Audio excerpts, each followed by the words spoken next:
Can't choose between the Amalfi Coast and Cinque Terre? Here's what you need to know before your next trip. Let's start with getting around.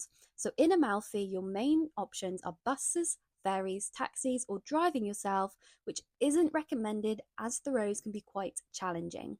During peak season, traffic is awful and buses get so overcrowded that they might not even stop because they're so full.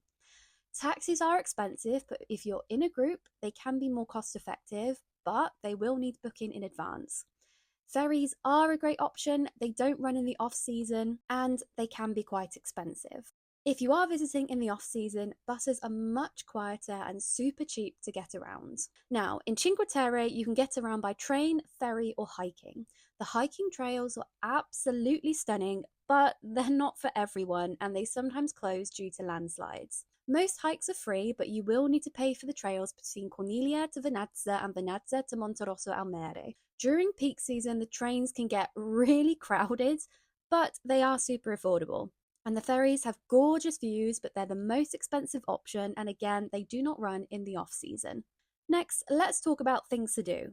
Both places offer plenty of water activities like boat trips and kayaking, so they are very similar in that respect. In Amalfi, you can also visit the nearby islands like Capri, Procida, and Ischia.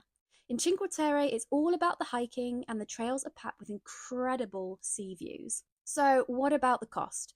Both are on the pricey side when it comes to accommodation and activities. How much you spend really depends on the time of year you plan to visit and what you plan to do whilst you're there. And of course, the beaches.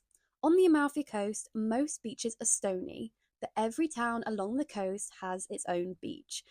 In Cinque Terre, Monterosso is the best spot for beaches.